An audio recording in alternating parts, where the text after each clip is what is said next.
Good morning. Good morning. Good morning. Good to see you this lovely 25th of July 2022. What a joy. What a privilege to have you here with me today. I am so excited that you would click in to Talk with Joyce Daniels this morning or anytime you're watching, because if you missed the live show, you might be watching it anytime in the day. Who knows? Maybe you're even watching it a year later. Thank you for watching. Thank you for being here. I live for this. I live for this. I live for learning and sharing what I learn, because I find that some people will only learn through me, as it were. Some people will only learn through someone else. Someone may not pick up the book, but they will listen to somebody who talks about the book, right? Someone may not um, buy the book, but they'll be glad to learn the lessons from the book. I'm not saying it's right. No, I'm not. I'm just saying that these are the realities. And if I cooperate with my realities, then I probably would also help somebody better. So thank you for joining me. Thank you, Chinyere, for your kind compliments. Good morning, Lacey, Chinyere Obasi, Ubi Obasi. Thank you, Joseph, Love, Florence. I'm so honored to have you all here with me. And guess what? We're getting closer to Wiser. Very soon, we'll start announcing our speakers for Wiser who will be joining me this year, and we'll get ready for another wonderful time in preparation for the new year. Yay! So maybe I should also ask, oh no, let's talk about today first, and then we'll ask about Wiser later. For somebody who is wondering what Wiser is a study, a 31-day study that happens every December. We've had it for 2 years now, in 2020 and 2021, and this year 2022, by God's grace, December 1st to December 31st, every morning at 6 a.m. we gather around and we look into the book of wisdom and we discuss the wisdom for the day. So today we are talking about understanding. The question is, do you understand? And this is taking from the book called The 7 Habits of Highly Effective People by Stephen Covey. We've been discussing the book all year long since January, yes. And we've talked about the different principles. And today we're talking about principle 5, which is seek to understand. Seek to understand. But I'm asking it as a question instead. Do you understand? You know, the power in questions is questions help us think, reflect, evaluate better than statements. So, do you understand? This is a question that I like to ask myself now that I know it's such a big deal. It's such an important thing for me, for leaders, for us as parents, for us as friends, as trailblazers, as pace setters. The question is, do I understand? This conversation I'm about to have, do I understand where I'm going with it? Do I understand where this other person wants to go with it? So it is a principle for being intentional. It is a principle for winning. It is a principle for improving communication. Many times, even I usually teach people how to express their desires, how to speak. If you haven't seen any of those YouTube videos, just go to the playlists and look for public speaking tips or something, public speaking and presentation skills, and you'll see a lot of videos that are helpful as to how to speak, how to present. Perhaps I need to go in there and also add how to listen. Yes, because this principle comes from better listening, which many leaders, including national leaders, do not know, nor understand, nor practice. Many of us have our ideas and we want to carry them through even during conversations. You want to have a conversation with, say, your child. I like to use children because that's the perfect example of somebody you're speaking to who you have authority over. And you're saying, this child, I don't understand you.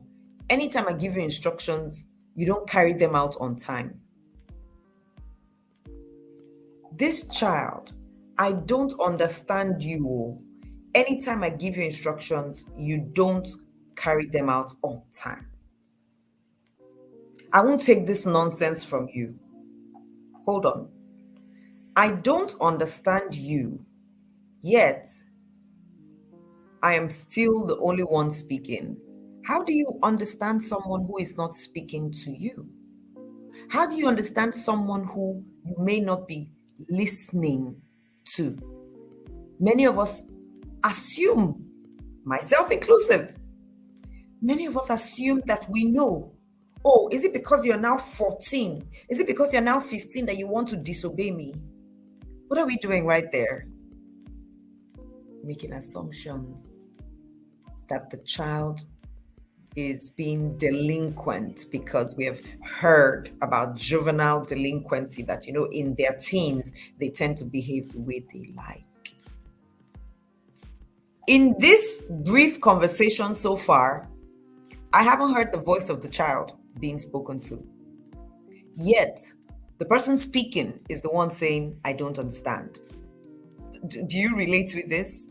Sometimes we do it with people we work with, our staff, even our superiors. I don't understand her. She's always late. I don't understand her. Anytime I talk to her, she doesn't answer me quickly. So what do we do when we don't understand? We seek to understand. We find out how to understand. We search to understand. And the principle in the book actually says, seek to understand, then to be understood. But many times we want to go straight to being understood before we seek. So how do we seek? Hide and seek. Whoever played that game? You seek by seeking. You seek by digging, by searching out, by being present, by listening, by asking. So you're saying to that 14-year-old or 15-year-old, 19-year-old child, help me understand you. I want to understand why you're not able to carry out my instructions. Talk to me. Now, seeking to understand will demand that we come with open minds and restraint from the pressure, the temptation to jump in and assume. So you're saying to that child, speak to me, I want to understand. And the child is saying something like, well, the truth is, mom or dad, the chores you give me, I can do them, but maybe not at the time you expect me to do them. And you're listening, and you ask a question like, so what do we do? And the child says, perhaps I can do them at so and so other time.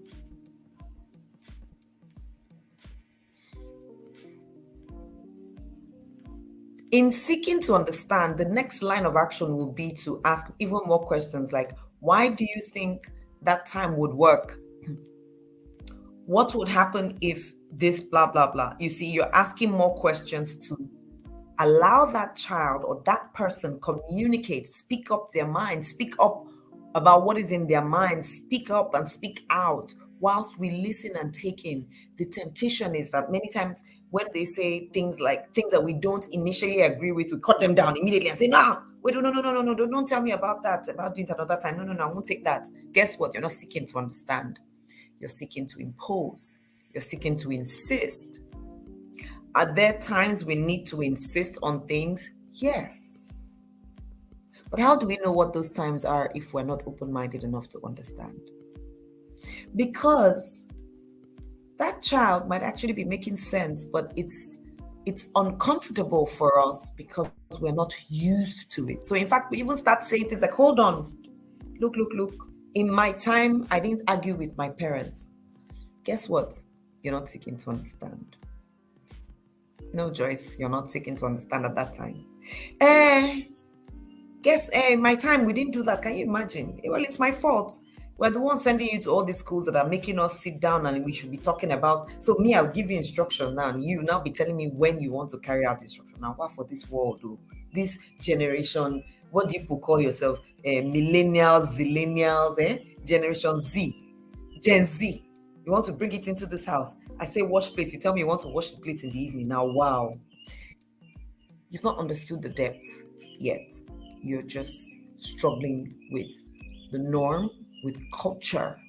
Not with culture, no, with tradition. Tradition is the way things are done, the way things have been done. You're struggling with tradition. Meanwhile, the child is trying to explain something. Perhaps she has understood what time she works best. And if we just try it out, we might find that, guess what? She's doing that chore on time, every time, at the time that he or she has decided, because that's what fits. And then we realize that we're no longer quarreling anymore in the house. Hey, there's peace everywhere. Guess what? We're more effective. That communication was actually now more effective because we sought to understand. Now, this speaks to listening. So I'll read to you about the different types of listening. I learned this in 2013. I learned it as a Dale Carnegie principle. It's a global principle. It's taught in different platforms, but I learned it through Dale Carnegie. And there was a listening test that I did, and I scored very low. There were several questions. I think there were up to 30 questions to answer about how you behave. And by the time I was done, my score was maybe like 25%. And then it showed the principles to apply. And when I did that did that test maybe 4 or 5 years later, I scored about 90 something percent. I realized I was now listening so much better. So the first type of listening that many of us practice is ignoring,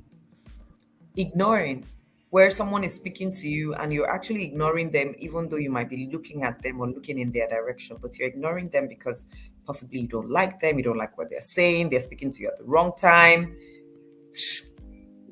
So many factors, like you would rather be doing something else at that time, you're ignoring, but you're sitting right there, right? When you are in a program, you're at a conference, you're listening to something online, but you are doing something else. You're on your phone, you're responding to an email, you're reading another book, you're talking to somebody else, you're biting your nails, you're cleaning out the nails, you're focused on, you're trying to plan, you're writing your to-do list, you're writing your shopping list, you're doing something else when you're in the presence of someone who is speaking to you. That's ignoring. Yeah. And it happens sometimes without even realizing. Remember, all of this in Talk with Joyce is about how to make us more intentional. So we realize that you're at an event. People are performing on stage. They're dancing or they're singing, or there's a comedian or something. There's a speech going on, but you're on your phone looking at your WhatsApp status or your Instagram something. You're trying to catch up with someone who is not in your presence. That's ignoring. And if we're not conscious of it, it becomes a lifestyle. And guess what happens? We begin to miss out on realities, on life. And how is that for being effective? Is this making sense? If it makes sense to you, you know what to do. Just write MS in the chat. Second point or type of listening that some of us practice at some times, not all the time, but sometimes, is pretending. We're pretending to listen. Thank you. I'm seeing your responses. So somebody's speaking, oh yeah, right, okay. They will say something like, oh yeah, ask, what did they just say? You don't even know. That has happened to me so many times, my gosh. Like, I'm like, let this person not just ask me what the last thing was they said, because I have no clue. But I was nodding and saying, yeah, right. Oh yeah, yeah, really. Meanwhile, I have no clue what was said. I wasn't listening. I was pretending to listen. My mind was on other things. Maybe I was actually hoping they would just keep quiet. In fact, there are times when I go, how can I even get that moment back? That person said something that I should have heard, but I wasn't listening.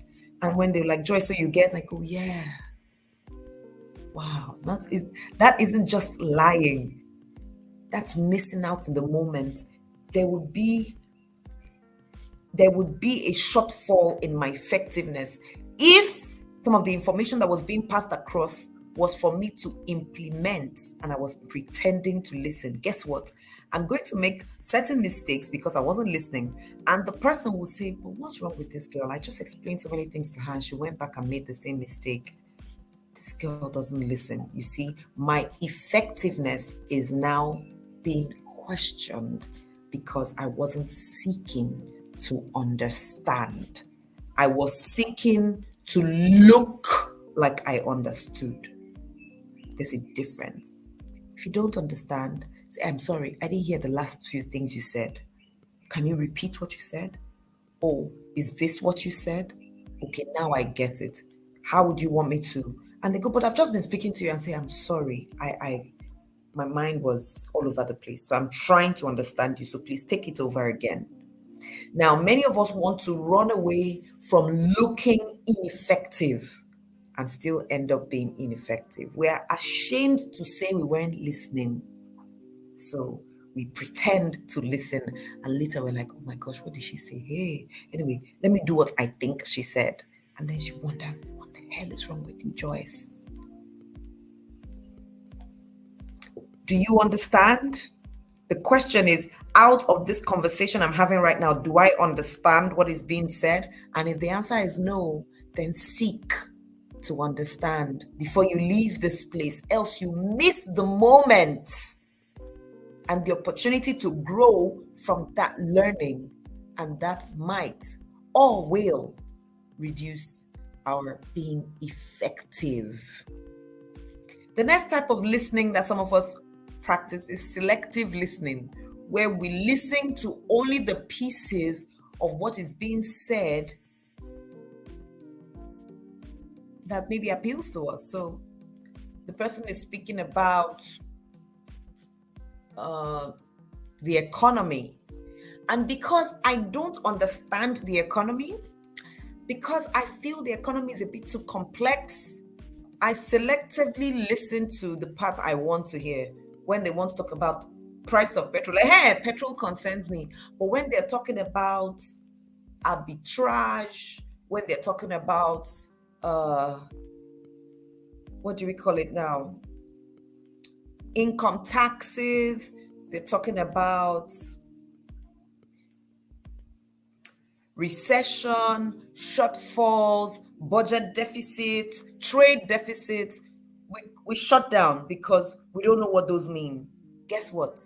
You are not understanding, and you are missing opportunities to understand. And so we just shut down. And then the next thing you hear, petrol subsidy, I say, oh, okay, yes, I know that one. Hey, you said what? Those are missed opportunities to learn, to expand, to grow.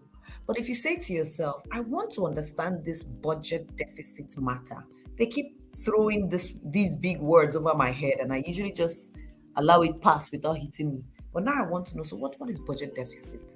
And then they speak, then you Google it, you search the meaning and go, oh, this is what it means. Well, now I know it because what you have sought to understand, or should I say you have seeked to understand. So seek to understand. Yes, the full principle is seek to understand before being understood. I'm focusing more on seeking to understand because we will always still seek to be understood. So seek to understand.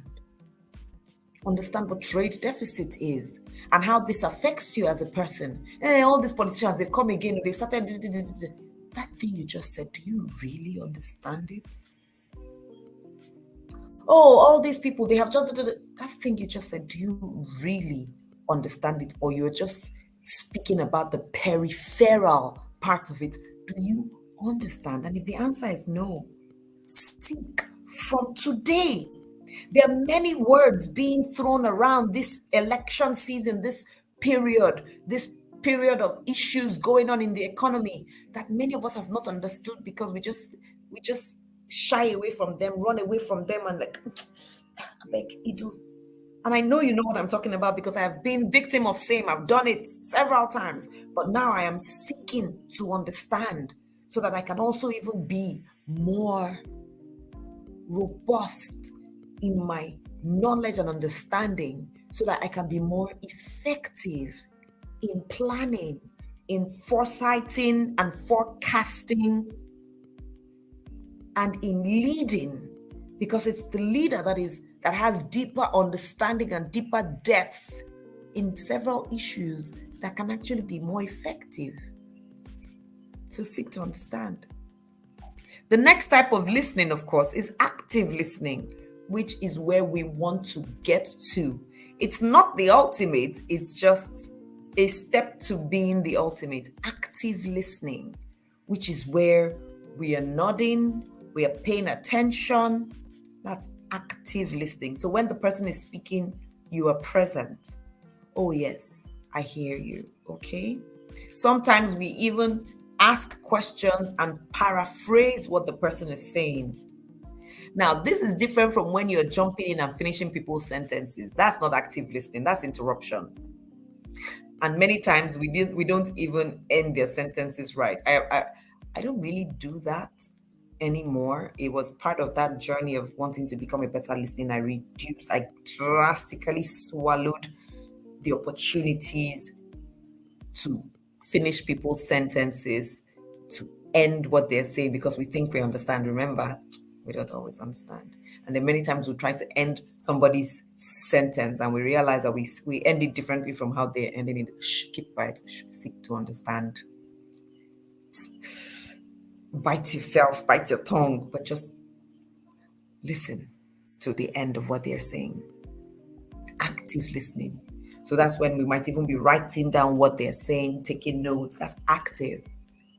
The highest form of listening, though, is empathetic listening. Empathetic, which is where we seek to understand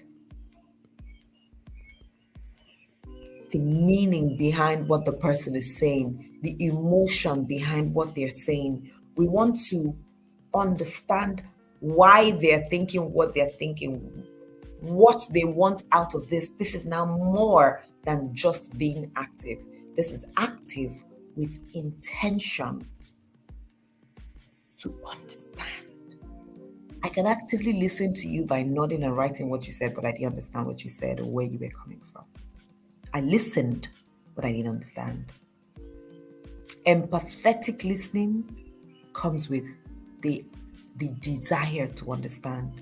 So if there's anything unclear about the communication, I ask, excuse me, please clarify. Is this what you mean? Is this what you want? Is this how you want it to be done? Now, this requires courage and confidence, and which is one of the reasons why many people do not seek to understand, because in seeking to understand, you would have to show your ineptitude. You would have to show that you didn't understand in the first place. And it might make you look silly, but then again, who cares? The fear of not wanting to look a certain way will stop some of us from seeking to understand, because we don't want to show that we don't understand now. Am I the only one in this whole class that will now be saying, excuse me, sir, excuse me, ma, can you repeat what you said and explain further?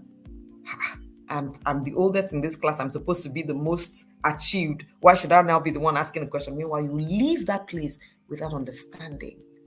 There was no empathy to it. Empathy is different from sympathy. Empathy is different from sympathy. I'm not sympathizing with you.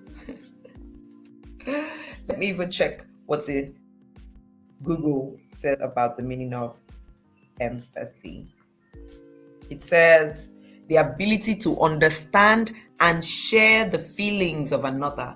The ability to understand and then share the feelings or the sentiments of others. So empathy has to do with understanding, which is one of the reasons why many of us don't like our leaders, or some of the national leaders we have, some, not all, because sometimes it just seems like they don't understand us because there is no empathy.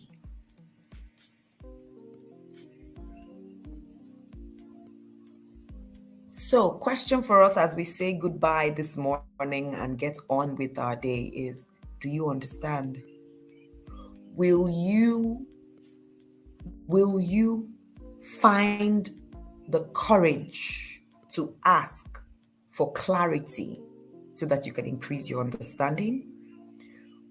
Will you go back into the recesses to be confident enough to say, tell me more, show me how, so that I can understand? Because it is when I understand that I can make better decisions. It is when I understand that I can be more effective in delivering what is expected of me. If I don't understand what is expected of me, I would once again be ineffective. And then we'll go in that cycle. It is the person with deeper understanding of a topic or of a matter that is more likely to prefer the right solutions faster. So if we want solutions to even our own challenges, we need to understand, why do I keep having this pimple here on my face? Some of us will say, pimple is here again. Let me go and look at that, my Shelly. How many of us remember that cream called Shelly? That white thing that will rub. Let me go and rub my Shelly. So you've rubbed the Shelly, but you don't understand why the pimple was there in the first place. To seek to understand, you might start asking your questions. Wait, so this pimple comes out every time it's like, it only comes out when I ate groundnuts yesterday and the pimple is out. Last 2 weeks when it came out was after I ate groundnuts. So it might not be a matter of Shelly, applying Shelly. It might be a matter of avoiding groundnuts. But let me test it again to see. I'll wait another 3 days and eat some more groundnuts. So I eat groundnuts and next thing, 2 other pimples will say, hey, it's like it's when I eat groundnuts that this pimple come out. You see, when you go to a doctor of almost any sort, they ask you a lot of questions. Oh, you said you were feeling the pain. Is the pain hitting you like this? Or does it feel as if there's fire? Is it a burning pain, a throbbing pain, a scratching pain? And then you say, well, it's a peppery sensation kind of pain. Okay, that's fine. Is the pain always there, or does it only come when you drink water? It's always there. Is it more in the morning or more at night? It's more at night. They're trying to understand. Imagine if you just come into the doctor's office and say, hey, I have this pain, and they say, it's arthritis. Take this medicine and go. They've not asked you any question. You say, go. In fact, one of the examples is you walk into the doctor's office to say, oh, you see, my eyes hurt. And the doctor just removes his glasses and gives them to you and says, how are you? How do you feel? And you go, well, I'm still not seeing very clearly and my eyes are hurting. And the doctor says, oh, it works for me. Don't worry, to work for you. Just go and keep wearing the glasses. No, they would have to test. Put those things in. Tell you to walk around. How do you feel right now? Read this thing. Cover your right eye. Cover your left eye. They have to seek to understand before preferring solutions. And that's what we do as leaders, as effective people, as people who will make the most out of life, as people who will win in the year. We will seek to understand. Try to understand first. And then we have better chances of winning. I wish you the best this month of August that we're going into. And in these last few, 5 or 6 days in July, I wish you the best in winning. Today, practice seeking to understand. Be courageous about it. Seek to understand. If you need that healthy dose of courage and confidence, I'm not offering any live training in courage and confidence now, but I have an old video that you can pay something to view. In fact, I have several videos that help you build your confidence. And if that's the journey you might want to get on, building your confidence and your courage, which will start from helping you identify how to boost your self-worth and self-esteem, then reach me after now and we would put you through that. So you can watch those videos and actually grow your confidence, because seeking to understand and the decision to winning takes confidence, it takes courage. Anyway, much said. Love you. Have a great day. Bye for now. And yes, like the video because it helps the video become more discoverable. Click on the share button. Even though it is a live stream right now, if you just look under the square, you will see the share button, that arrow button. You can share it to your WhatsApp status. Yes. If you just share, you can go to WhatsApp and put the link right there on your WhatsApp status and tell somebody to watch the video, or somebody that blesses you. Put it in on some of your WhatsApp groups. Please, by all means, do so. Share it with some groups, with your families, with your friends, with your old boys and girls, and let someone else be blessed by this, be encouraged. If you have questions, please drop them in the comments and we will see them as well. Thank you for being with us. Have a great day. Bye for now.